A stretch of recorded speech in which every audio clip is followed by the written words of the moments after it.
Mesmo que eu tivesse uma sabedoria como a de Salomão, uma sabedoria tão grande, não quero pregar se aí não for autorizado. Irmãos e irmãs, o Senhor vos dê a paz. Eu sou o Frei Flávio e este é o nosso canal Franciscanos Conventuais. Sejam todos bem-vindos. Vamos continuar o nosso estudo sobre o Testamento de São Francisco de Assis. Nesse ano jubilar franciscano, já temos alguns vídeos onde estamos estudando, meditando sobre o testamento que São Francisco deixou aos frades, como também um caminho de conversão e da nossa espiritualidade franciscana. Então não deixe, se você está chegando agora nesse vídeo, veja os outros vídeos, veja a sequência, para assim também entender a nossa dinâmica. Antes de aprofundar o nosso texto do dia de hoje, vou aqui apresentar alguns livros para você que quer aprofundar mais no nosso carisma, na nossa espiritualidade franciscana. Como eu já disse no outro livro, ou melhor, no outro vídeo, o nosso livro principal, As Fontes Franciscanas, aqui, editada pelo Mensageiro de Santo Antônio.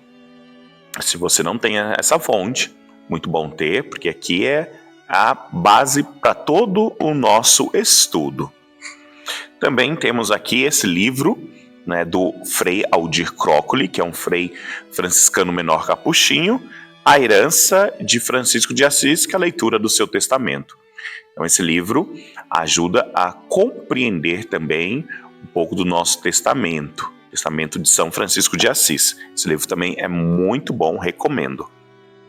Um outro livro que eu usei para esse vídeo é o Dicionário Franciscano. O Dicionário Franciscano tem vários verbetes, palavras, né? Aqui, lógico, eu usei para o sacramento da ordem, né? O clero, o sacerdote. Mas tem outras palavras também, por exemplo, ministro, outra palavra aqui, mundo, outra palavra, obediência, né? Então, são várias palavras que ajudam, né, nos conceitos e no aprofundamento da nossa espiritualidade. E também esse livro aqui, Manual da Teologia Franciscana, também editada pela CFFB, tanto o manual como o Dicionário Franciscano. Aqui tem várias questões da teologia franciscana, e nesse livro aqui eu usei a parte que fala sobre os sacramentos, referindo-se, lógico, sobre o sacramento da ordem, aquilo que São Francisco vai dizer. Então esses livros são os livros base, que se você quiser, né, procure tê-lo na sua biblioteca, na sua leitura, porque assim você também vai conhecer um pouco mais sobre a nossa vida e também sobre o carisma franciscano. Nesse vídeo, nós iremos estudar os versículos 6 até o versículo 13, onde Francisco diz: Depois o Senhor me deu e me dá tanta fé nos sacerdotes, que vivem segundo a forma da Santa Igreja Romana, por causa de suas ordens, que mesmo se me perseguissem, quero recorrer a eles. E se tivesse tanta sabedoria quanto teve Salomão, e encontrasse sacerdotes pobrezinhos deste mundo, nas paróquias onde moram, não quero pregar além da vontade deles. E a eles e a todos os outros quero temer, amar e honrar como meus senhores. E neles não quero considerar pecado, porque neles diviso o Filho de Deus, e são meus senhores. E assim o faço, porque nada vejo corporalmente do próprio Altíssimo Filho de Deus neste mundo, senão o Santíssimo Corpo e o seu Santíssimo Sangue, que eles recebem e somente eles ministram aos outros. E esses santíssimos mistérios quero honrar, venerar acima de todas as coisas e colocar em lugares preciosos. Onde quer que eu encontre os santíssimos nomes e suas palavras escritas em lugares indevidos, quero recolhê-los. E rogo que sejam recolhidos e colocados em lugar honestos. E devemos honrar e venerar todos os teólogos e os que ministram as santíssimas palavras divinas, como aqueles que nos ministram espírito e vida. Após então Francisco falar do seu momento de conversão com os leprosos, também falar sobre a igreja pobrezinha que ele acolhe, que ele vive. Agora ele fala do sacerdote. Então vai dizer: o Senhor me deu tanta fé nos sacerdotes. Então precisamos lembrar um pouco também lá o início da vida de Francisco. Primeiro que ele vai vender alguns panos, vai pegar um dinheiro e vai entregar para o sacerdote pobrezinho que vivia lá em São Damião. E ali pede para que colocasse lamparina, né? Uma lamparina que ficasse sempre ali. O sacerdote fica meio inseguro por causa da questão com o pai de Francisco, e se quisesse dinheiro de volta, enfim. Mas depois também, após, né, todo o processo onde Francisco abandona sua família, ele vai ver com esse sacerdote pobrezinho, Pedro. E esse sacerdote, até mesmo a questão de alimentação, fica pensando: nossa, o que eu vou dar de alimentação para Francisco? Francisco se sente acolhido por esse sacerdote. E por isso ele vai falar sobre essa reverência e esse estar nas mãos dos sacerdotes. Primeiro que nós precisamos lembrar, Francisco já beijou o leproso, beijou a cruz e agora também beijar as mãos dos sacerdotes, porque também ele reconhece naquele sacerdote pobrezinho que vivia ali à margem, alguém que o acolheu, enquanto muitas estruturas não o acolhem. Foi ali esse sacerdote pobrezinho. Então, primeiro, quando ele fala justamente dessa questão, né? Os sacerdotes estão ligados à igreja romana, mesmo seja o pobrezinho. Quero a eles obedecer. Né? Então, nós temos essa dinâmica do início da vida de Francisco, que ele é acolhido. E no segundo momento, nós também estamos numa evolução da ordem, onde então os frades já estão estudando, já estão tendo outros conhecimentos da teologia, do nível filosófico, científico da época, e os frades já, podemos dizer assim, são bem vistos pela igreja, diferente no início, que não era assim. Mas Francisco vai dizer, né, que não quer a questão da busca do poder, da busca de muitas vezes de uma ação pastoral que eu me acho melhor ou superior aos outros. Não. Somos servos de toda a humana criatura. Isso que Francisco vai sempre recordar aos frades, né, de maneira especial nessa relação com os sacerdotes. Por mais que ele vai dizer, mesmo que eu tivesse uma sabedoria como a de Salomão, uma sabedoria tão grande, não quero pregar se aí não for autorizado. Então, é uma submissão, é um estar nas mãos desses sacerdotes que Francisco então pede aos frades, porque ele assim também viveu. O segundo ponto que Francisco, ele, vamos dizer assim, ao falar do sacerdote, ele elenca com a figura da Eucaristia.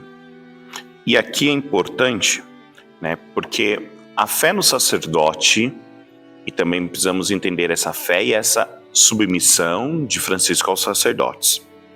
Primeiro, como eu disse, né, esse sacerdote Pedro, que vive pobrezinho, lá afastado, não nas grandes abadias, surgimento das universidades, os grandes mestres e sábios. Francisco teve experiência primeira com um sacerdote pobrezinho. E o que ele percebe ali? Deus se deixa mediar pela mão daquele sacerdote pobrezinho. Ou seja, a Eucaristia é esse sinal da humildade. Porque, independente se o sacerdote tem os seus pecados ou não, então Francisco vai dizer, não quero olhar isso, porque em outro texto Francisco vai dizer, cada um olhe e condene a si mesmo, né? Nós temos cada qual o seu pecado, e às vezes é muito mais fácil olhar para fora, criticar ou julgar o meu irmão, e muitas vezes é difícil de olhar para mim mesmo. Então Francisco está dizendo, eu não quero olhar, não quero perceber isso, né? Porque o sacerdote vai ter o seu julgamento com Deus. E também no tempo de Francisco existia a heresia, né, onde se dizia que o sacramento é válido pela vida santa do sacerdote. Então, se o sacerdote às vezes se interessava mais por questões econômicas, né, se o sacerdote tinha envolvimento afetivo com outras pessoas, as pessoas diziam que aquele sacramento não era válido. Francisco vai dizer que não. Mas assim, eu não quero olhar isso, porque a dignidade do sacramento, da ordem que ele recebeu, e pelas suas mãos, ele nos traz. E na admoestação, na primeira admoestação, Francisco vai fazer um paralelo do sim de Maria, do seio de Maria com as mãos do sacerdote. Isso é muito interessante, porque em ambos revelam a kenosis de Deus, esse abaixamento, essa humildade. Então Francisco ele tem um amor profundo pelos sacerdotes, porque eles participam do mistério da manifestação da humildade do Senhor. Como isso é importante, né? Participar desse mistério da humildade através da Eucaristia que chega às nossas mãos, né? E a Eucaristia vem como esse Deus vivo que quer participar da nossa vida, mas ele chega como alguém humilde, não como alguém que se impõe, mas alguém humilde, pobre, que quer caminhar com os seus. Então, por isso, né, essa ligação de Francisco. Eu sou submisso, eu quero também estar preso nas mãos dos sacerdotes por causa disso, da dignidade do ministério e da dignidade que eles também contribuem diariamente com a dinâmica da kenosis, da humildade, do abaixamento de Jesus diariamente em toda a igreja pobrezinha, o sacerdote pobrezinho, o sacerdote muitas vezes que não tem tanto conhecimento intelectual para a sua época, mas ele nos traz esse memorial da recordação da humildade do Senhor. Por fim, para concluir essa nossa meditação, Francisco fala sobre a veneração, honrar e venerar os teólogos. Por quê? Porque eles ministram as santíssimas palavras divinas, como aqueles que nos ministram espírito e vida. Precisamos pensar, né, antes de tudo, qual a relação da vida de Francisco com os teólogos? Francisco, ele soube viver a teologia, entrar dentro do mistério desse amor de Deus pela humanidade a partir da cruz, a partir também da relação hierárquica com a igreja. Francisco não faz teologia no sentido clássico, né, de escrever, de pensar, ele vai vivendo. Mas ele não despreza aqueles que estudam, que têm também, que buscam nos ministrar espírito e vida. Porque as palavras do Senhor nos dão vida, nos fazem restituir pessoas novas, nos fazem muitas vezes ter ânimo para sair dos caminhos dos vícios. A palavra de Deus. Se nós pensarmos, né, a vida de Francisco, um dos grandes momentos, encontros dele vai ser realmente com o bispo Guido, que também era um teólogo. E nas diversas conversas de Francisco, com certeza o bispo orientou Francisco, né, a partir da palavra de Deus. E também quando Francisco está na missa, ele escuta o evangelho, ele vai perguntar ao sacerdote, pode me explicar aqui? E o sacerdote explica, ele vai falar, é isso que eu quero, é isso que eu desejo, é isso que eu busco fazer com todas as fibras do meu coração. Então, ou seja, Francisco, ele sabe da importância daqueles que se dedicam ao estudo da Sagrada Teologia, porque não basta apenas passar o Espírito, é importante também, né, termos essa dinâmica, mas isso vai falar Espírito e vida para não cairmos apenas no eu sei e eu ministro essas palavras, eu ministro isto, mas muitas vezes eu não passo Espírito e vida. Francisco vai falar também na regra sobre os pregadores, mas aí é um outro ponto, mas para dizer, né, que Francisco ele tem esse respeito pelos teólogos e por aqueles que estudam. Os frades também que estudam devem buscar sempre conhecer mais as santíssimas palavras e ministrar através do Espírito e da vida. Terminamos assim, né, esse nosso vídeo, também esse nosso texto. Lembrando, né, vamos continuar estudando, meditando. Também agradeço a cada um de vocês que se fazem presentes e que estão aqui junto conosco. Que nesse ano jubilar franciscano possamos cada dia mais sermos humildes e fraternos, como Francisco nos ensinou. Paz e bem.